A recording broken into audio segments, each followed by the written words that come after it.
So in the past few months, Snapchat has got a lot inside the app, and in this video we're going to talk about the same. We will be talking about 7 fresh new amazing Snapchat tricks which will blow your mind. So with that being said, let's get started. So in case if you're too lazy to watch the video, you can refer to the blog's link where you will see the summary of all these Snapchat tricks along with free Snapchat Plus membership.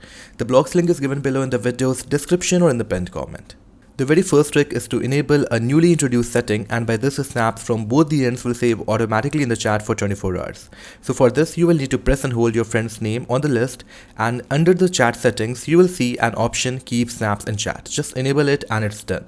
After this, snaps will save in the chat for 24 hours by default, and you can also save them forever by tapping next to it. Snapchat recently got a new feature and a lot of people are unaware of this. So many times we click a snap and there are unwanted objects or people in the background photobombing your snap.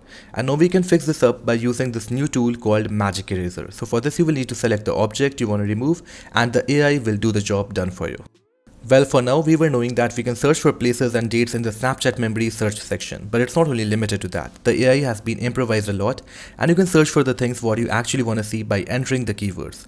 The results are accurate, but not like the Google Photos, but still most of the time you will find what you are searching for. So you might have seen an option to restore snap streaks by paying a small amount for the same, but if you're having Snapchat Plus membership, then you can restore around 8 broken streaks every month. So that's something more efficient than restoring streaks individually by paying.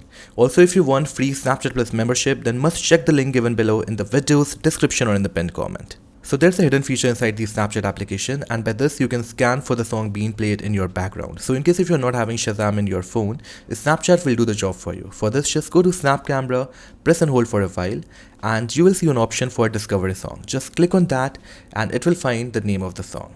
A lot of times we click a snap and add stickers to it and save it that way only, and later on if we want to share the same picture on different platforms, we regret adding the stickers and text whatever. But the thing which a lot of people don't know is that you can remove them later. For this, just go to your snap memories, select the snap and click on the edit button, and you can undo the changes and then you can save and export them too. Well, it's not only limited to this, but you can also apply a filter to a normal snap. So we all know that you can send snaps to 200 people only at once, but there's a way by which you can bypass this limit, and for this you will need to create different shortcuts. Try to keep less than 200 members in a single shortcut, and like here you can see that I clicked a snap and I can send it to around 280 people by selecting 2 shortcuts at once. You can do this with more numbers as well, but remember, if you will unselect somebody and then if you will try adding the person, it will show you an error of maximum limit. Also, this will help you skyrocketing your snap score. So I hope you all have enjoyed this video a lot, and guys, if you want free Snapchat Plus membership, then please check out the link given below in the video's description. And if you guys like the video, then drop a like, subscribe to the channel. With that being said, I'm TheFatRat, and I will catch you in the next one.